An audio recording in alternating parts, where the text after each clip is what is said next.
vous a poussé à venir y participer? Bonjour, moi c'est Mounaya, rappeuse et activiste. Alors l'activité, qu'est-ce qui m'a poussée? Déjà, je suis venue sur l'invitation de Madzo. Et pourquoi est-ce que j'ai adhéré à l'idée? Déjà parce que c'est un panel, une discussion qui donne la voix aux femmes.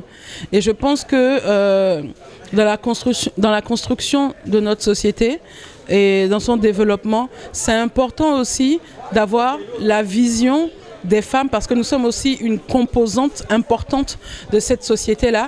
Et tel qu'on est vu, femmes au foyer, femmes éducatrices, mères, c'est nous qui éduquons les enfants, c'est nous qui leur transmettons aussi.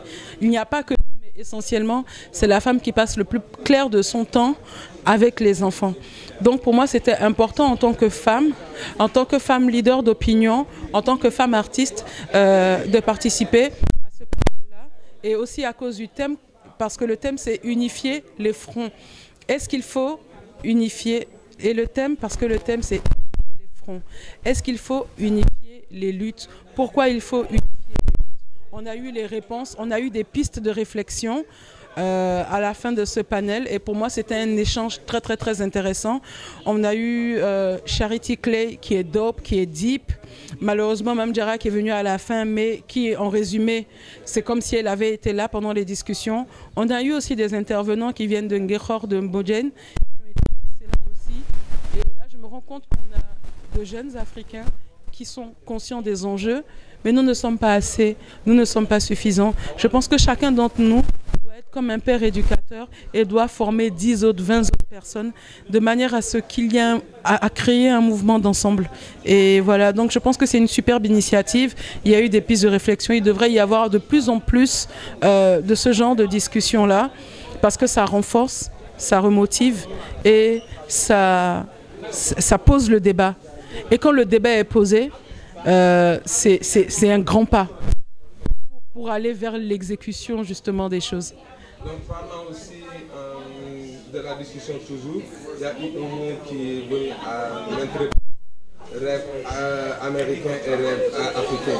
Ne pensez-vous pas que le rêve en fait africain c'est de l'utopie? Bon déjà moi je ne calque pas un rêve africain sur le rêve américain. Moi je pense qu'en tant qu'Africains, il nous appartient de créer notre propre rêve, il nous appartient de le définir.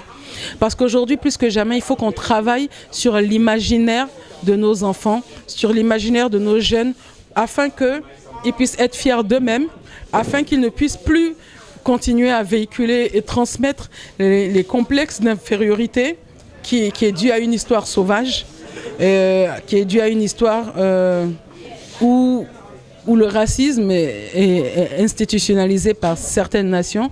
Et je pense aujourd'hui que voilà, il faut définir ce rêve-là.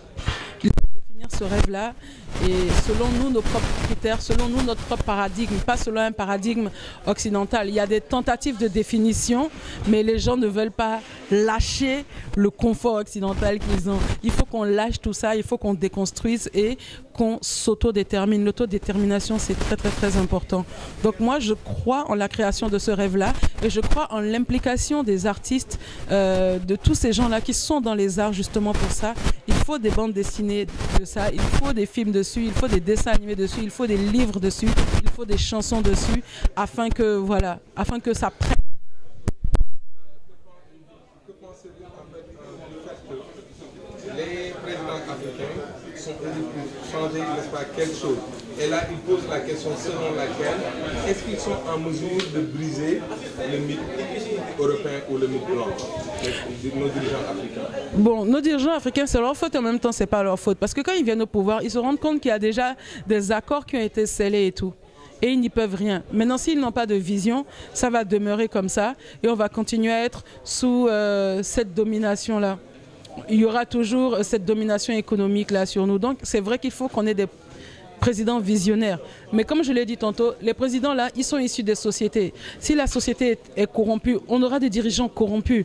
Donc il nous appartient, nous, en tant qu'individus faisant partie de cette société, d'être intègres, d'être honnêtes et de véhiculer des bonnes valeurs. Afin que si demain, ton cousin, ton frère ou ton fils soit président ou fasse partie de l'appareil exécutif, ce soit cette vision-là, justement, qui le guide, qui conditionne ses actes. Et c'est très important. C'est pas aux autres d'être honnêtes et nous on a le droit d'être malhonnêtes. Non, c'est à tout le monde et c'est dans toutes les plus petites choses qu'on fait au jour le jour. Maintenant, aujourd'hui, si malheureusement on a les présidents qu'on a, qu'est-ce qu'on fait? Est-ce que c'est pour ça qu'il ne faut rien faire? Je ne pense pas. Je pense qu'aujourd'hui, en tant qu'Africains, on doit donner de la force à la société civile. On n'est pas obligé d'être dans un parti politique. On doit avoir des mouvements de société civile, on doit avoir des formes de lobby qui ont des forces de proposition. Voilà, je crois en ça aussi, pour faire changer les choses.